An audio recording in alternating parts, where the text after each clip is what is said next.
Napoleon Bonaparte, जिसमें हमने देखा कि नेपोलियन किस प्रकार से ऐसे कौन कौन से कांड थे जो कि उसको पतन की ओर लेकर गए थे। इसके अलावा भी ऐसे बहुत से छोटे मोटे कारण और थे जो कि उसके पतन के मुख्य कारण बने बने थे। इसके बारे में हम अध्ययन करते हैं, जिसमें कि कहा जाता है कि हर चीज जो उसका जिस प्रकार से उत्थान होता है उसी प्रकार से एक दिन उसका अंत भी होता है।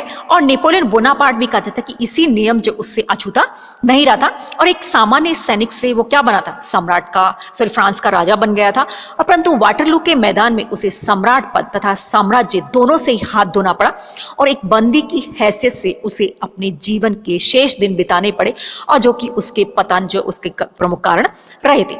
अब देखते हैं कि अन्य कारण, जिसमें सबसे पहली बात आती है नेपोलियन की महत्वाकांक्षा। जाहिर है अपन सभी जानते हैं कि नेपोलियन बहुत ही ज्यादा महत्वाकांक्षी था। अपनी हर इच्छा, अपनी जिद जो उसको पूरा करना चाहता था, कि नेपोलियन बहुत ही ज्यादा महत्वाकांक्षी था। वह समूचे यूरोप को अपने अधिकार में करना चाहता था। इसके लिए उसे लगभग 40 युद्ध लड़ने पड़े और अधिकांश में उसे सफलता मिली, और इन सफलताओं में उसने सेना नायकों का भी सबसे ज्यादा योगदान है। परंतु सभी सफलताओं का श्रेय वह स्वयं लेने का प्रयास करता था, जिसमें उसके कई विश्वस्त सेना नायक जो थे वो भी उससे नाराज होने लगे। दूसरी बात ये थी कि नेपोलियन ने यह नहीं सोचा कि प्रत्येक युद्ध उसके लिए क्या कर रहा है, एक नया शत्रु पैदा कर रहा है। इसके अलावा शारीरिक शक्तियों का कमजोर होना, कि जाहिर है नेपोलियन एक शूरवीर और सेनानायक था और अनेक युद्धों में उसने अपनी असाधारण सैनिक योग्यता जो उसका प्रदर्शन भी किया था। परंतु आखिरकार क्या था, वो भी एक मनुष्य था और नित्य प्रति उसकी उम्र जो थी वो अब ढलती जा रही थी और वह अधिक मोटा और विलासप्रिय हो गया था। परिणाम ये निकला कि परिश्रम और काम करने की उसकी शक्ति जो थी वो दिन प्रतिदिन कम होती जा रही थी। और ऑस्ट्रिया की राजकुमारी के साथ विवाह करने के बाद वह प्रशासनिक कार्यों के प्रति उदासीन रहने लगा। जो नेपोलियन दिन रात काम करने तथा अपने मंत्रियों और सलाहकारों के साथ घंटों मंत्रणा करने का अभ्यास था, अब वह प्रशासनिक कार्यों के लिए कुछ घंटे भी नहीं दे पा रहा था। इसके अलावा उसकी खुद चारित्रिक दुर्बलताएं, कि नेपोलियन भी बहुत सी चारित्रिक कमजोरियां थी।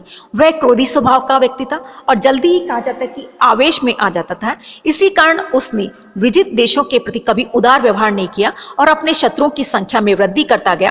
प्रोफेसर जे हॉलैंड ने लिखा है कि नेपोलियन का स्वभाव जिद्दी बन गया था और उसके पतन का कारण बना। वह समझता था कि मैं जो सोचता हूं वह ठीक है। सम्राट बनने के बाद में उसने अपने योग्य सलाहकार जो थे उनकी राय लेना भी बंद कर दिया।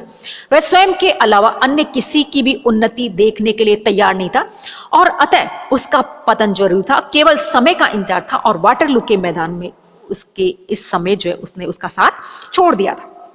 इसके अलावा भाई भतीजावाद, कि प्रारंभ में नेपोलियन ने सरकारी पदों को योग्य व्यक्तियों के लिए खोल दिया था, परंतु सम्राट बनने के बाद में वह भी भाई भतीजावाद जो उसके चक्कर में फंस गया। उसने अपने एक भाई लुई को हॉलैंड का राजा बनाया और दूसरे भाई जेरोम को वेस्टफोलिया का राजा बनाया, तो तीसरे भाई जोसेफ को स्पेन के सिंहासन पर बैठाया। उसकी माता राजमाता की पदवी जो उससे विभूषित की गई। उसने अपने सोतेले पुत्र यूजेन को उत्तरी इटली का वायसराय नियुक्त किया और अपनी बहन को भी पर्याप्त मान सम्मान दिलवाया और एलिस को लुक्का की राजकुमारी बनवा दिया और एक अन्य बहन कैरोलिन का विवाह अपने सेनापति मुरा के साथ कर दिया और मुरा को भी नेपल्स का राजा बना दिया। इस प्रकार से अपने परिवार की लगभग सभी जो मेंबर जो थे उनको बड़े बड़े पद दे दिया। और क्रांति ने जिस निरंकुश राजतंत्र और सामंतवाद के विरुद्ध संघर्ष करके उसे उखाड़ फेंका था, नेपोलियन ने नए रूप में उसी निरंकुश राजतंत्र और सामंतवाद का फिर से निर्माण किया। इससे जनता नाराज होना जरूरी था, क्योंकि नेपोलियन की पूरी सतर्कता के बाद भी सामंती व्यवस्था के मूलभूत दोष उसकी शासन व्यवस्था में अभी भी घुसे हुए थे। इसके अलावा नेपोलियन का अधिनायकवाद या जन प्रतिनिधित्व का अभाव, कि जो जो नेपोलियन की स्थिति सुदृढ़ होती गई उसमें निरंकुशता जो थी वो आती गई, जिसका अंतिम सोपान था अधिनायकवाद। निरंकुशता से जनता में भय और आतंक तो उत्पन्न किया जा सकता है, परंतु निष्ठा और समर्थन कभी भी प्राप्त नहीं किया जा सकता। फ्रांस के बाहर उसने मनमाने ढंग से पुराने राजवंशों तथा राज्यों का विघटन कर नए राज्यों का निर्माण किया। फ्रांस के अंदर उसने स्थानीय शासन संस्थाओं में निर्वाचित पद्धति को समाप्त कर दिया और निर्वासित अधिकारियों के स्थान पर अपने विश्वस्त अधिकारियों को नियुक्त किया, जो केवल उसी के प्रति उत्तरदायी होते थे। इससे स्थानीय नागरिक अपने स्थानीय मामलों का प्रबंध करने की सुविधा और स्वतंत्रता से वंचित हो गए। कुछ इतिहासकारों ने शायद इसी आधार पर उसके केंद्रीय शासन को अत्याचारपूर्ण भी बताया है। फ्रांस की जनता को यह बात खटकने लगी थी और वास्तव में उसकी शासन व्यवस्था में जन प्रतिनिधित्व जो उसका अभाव था। नेपोलियन ने जनता को केवल सामाजिक समानता प्रदान की थी और लोकमत तथा स्थानीय स्वशासन के अभाव में उसके साम्राज्य की नींव खोखली होती चली गई थी। इसके अलावा सैनिक दुर्बलताएं, कि नेपोलियन जो उसके में कौन कौन सी सैनिक दुर्बलताएं रही थी, कि नेपोलियन का साम्राज्य उसके व्यक्तित्व एवं उसकी सैनिक शक्ति जो उसके ऊपर टिका हुआ था, और जब तक उसके व्यक्तित्व में प्रतिभा विद्यमान थी, चमत्कार बना रहा, और तब तक फ्रांसीसी और दूसरे लोग भी उससे दबे रहे, परंतु प्रतिभा एवं चमत्कार के लोप होते ही लोगों ने उसका साथ छोड़ दिया। और यही बात उसकी सैनिक शक्ति पर लागू होती है। और शक्ति पर आधारित साम्राज्य भी तभी तक फलता और फूलता है जब तक शक्ति मौजूद रहती है, और शक्ति के नष्ट होते ही साम्राज्य जो है वो भी क्या होता है, छिन्न भिन्न हो जाता है। शुरू में नेपोलियन की सेना के सामने एक आदर्श था, वह था स्वतंत्रता, समानता और बंधुत्व के लिए वो लड़ रही थी।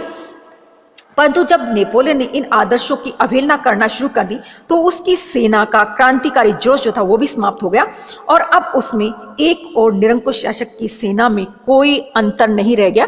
इसी प्रकार से शुरू में उसकी सेना राष्ट्रीयता की भावना से ओतप्रोत थी और दूसरे देशों के लोग भी अपने को निरंकुश शासन से मुक्त करवाने के लिए उसकी सेना की ओर आशा लगाए बैठे रहते थे। परंतु जब नेपोलियन ने अपनी सेनाओं को दूसरे देशों में रखना शुरू कर दिया और अपनी सेना का व्यय भी उनसे वसूल करना शुरू कर दिया तो वे नेपोलियन के विरुद्ध हो गए। इसी प्रकार से जब नेपोलियन ने दूसरे देशों के निवासियों को भी अपनी सेना में भर्ती करना शुरू कर दिया तो उसकी सेना का राष्ट्रीय स्वरूप जो था वो खत्म हो गया।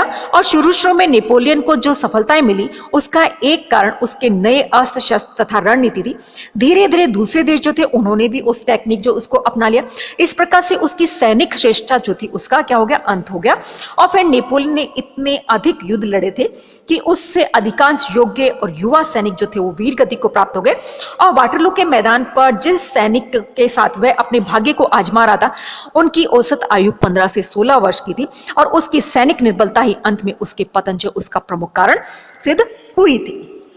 इसके अलावा नौ सैनिक शक्ति की दुर्बलता, जाहिर है हम लोग ये बहुत अच्छे से जानते हैं कि इंग्लैंड और फ्रांस इन दोनों के मध्य जो युद्ध था उसमें फ्रांस की शक्ति इंग्लैंड के मुकाबले काफी कम थी। और क्योंकि इंग्लैंड जो था उसका सामुद्रिक या जहाजी बेड़ा जो था वो बहुत ही ज्यादा मजबूत था। नेपोलियन के पतन का प्रमुख कारण फ्रांस की नौ सैनिक शक्ति जो उसकी दुर्बलता होना भी है। उसने स्थल युद्धों में यूरोप के सभी देशों को पराजित करने के लिए सफलता प्राप्त की थी, परंतु वह इंग्लैंड को पराजित नहीं कर पाया था। इंग्लैंड ही उसका प्रमुख और प्रबल शत्रु था और वही नेपोलियन के विरुद्ध बार बार गुटों का निर्माण करता रहा और गुट के सम्मिलित होने वाले देशों को सैनिक साजो सामान जो उससे भी मदद करता था। इंग्लैंड को अपनी श्रेष्ठ नौ शक्ति जो है उसी के कारण कहा जाता है कि अपनी सुरक्षा का कोई भय नहीं था। उसके जहाजी बेड़ों को परास्त करना कोई आसान काम नहीं था। नेपोलियन को 2 बार इंग्लैंड के जहाजी बेड़ों के साथ पराजय का मुंह देखना पड़ा और फ्रांस की नौ सैनिक शक्ति की दुर्बलता के कारण ही नेपोलियन की महाद्वीपीय व्यवस्था जो है क्या हो गई थी, असफल हो गई थी, जो कि उसके पतन का सबसे बड़ा प्रमुख कारण रहा था। इसके अलावा महाद्वीपीय व्यवस्था, उसके बारे में हमने पहले पढ़ ही लिया है कि किस प्रकार से उसने अपनी महाद्वीपीय व्यवस्था जो उसको सभी के ऊपर जोर जबरदस्ती लागू किया था, जिसकी वजह से वो सब लोग नाराज हो गए थे और उसकी महाद्वीपीय व्यवस्था जो पूरी तरह से नहीं चल पाई थी और लोग चोरी छिपे, कहा जाता है कि दूसरे देश जो उनसे सामान मंगवाया करते थे। हालांकि कहा जाता है कि नेपोलियन स्वयं इंग्लैंड जो वहां से अपने हैट और जूते जो है मंगवाया करता था। इसके अलावा पोप से शत्रु था कि जब पोप ने महाद्वीपीय व्यवस्था का पालन करने से इनकार कर दिया तो नेपोलियन ने पोप का राज्य छीन लिया था और पोप को वेटिकन में बंदी बनाकर रखा। और जवाब में पोप ने नेपोलियन को ईसाई समाज जो उससे बहिष्कृत कर दिया था और समस्त निष्ठावान ईसाइयों से उसके विरुद्ध धर्म युद्ध करने की अपील की थी। और परिणाम यह निकला कि यूरोप का कैथोलिक समाज नेपोलियन जो उसका शत्रु बन गया था। इसके अलावा स्पेन का राष्ट्रीय आंदोलन, इसके बारे में भी हमने पहले इसके बारे में गहनता से अध्ययन कर लिया कि किस प्रकार से स्पेन का युद्ध जो था, क्योंकि स्पेन का राजा उसका पूरी तरह से मित्र था, लेकिन वहां पर क्या था, बोर्बो वंश का शासन था, इसीलिए उसने उसको अंत करने का सोचा, जो कि उसको हमेशा हर युद्ध जो उसमें तन मन और धन जो उसने सहायता की थी, लेकिन उसके बावजूद भी उसने स्पेन जो उसको हड़पना चाहता, जिसकी वजह से उसको काफी असफलताएं और परेशानियां जो देखने को मिली थी और जिसकी वजह से इंग्लैंड जो उसको यूरोप की धरती जो उसके पर पांव टिकाने का मौका मिल गया था। अगला आता है फ्रांस की आर्थिक स्थिति का बिगड़ना, कि इसमें कोई संदेह नहीं कि नेपोलियन के आर्थिक सुधारों और विजित देशों से प्राप्त धन संपदा ने फ्रांस की आर्थिक स्थिति जो उसको काफी मजबूत बना दिया था। परंतु लगातार युद्धों एवं महाद्वीपीय व्यवस्था ने फ्रांस की आर्थिक स्थिति को फिर से बिगाड़ दिया और नेपोलियन की राजसी ठाठ ने तो राजकीय कोष को और ज्यादा क्षति पहुंचाई और विवश होकर सरकार को जनता पर अनेक कर लगाने पड़े और इससे जन असंतोष जो उसमें वृद्धि हुई। और टेटलबी ने लिखा है कि आर्थिक और सामाजिक चक्र में निश्चित पेशित फ्रांस की जनता इतनी शुद्ध और अधीर हो गई कि चारों तरफ विद्रोह की भावनाएं जागृत हो उठी और युद्ध के व्यय की पूर्ति के लिए जनता पर अनेक कर लगाए गए, जिसके परिणाम स्वरूप उसमें असंतोष और विद्रोह की भावना जो और ज्यादा जागरूक होने लगी। तो इस प्रकार से ये ऐसे कारण थे जो कि नेपोलियन बोनापार्ट जो उसके पतन के कारण बने थे। ये हमारा नेपोलियन बोनापार्ट कंप्लीट होता है।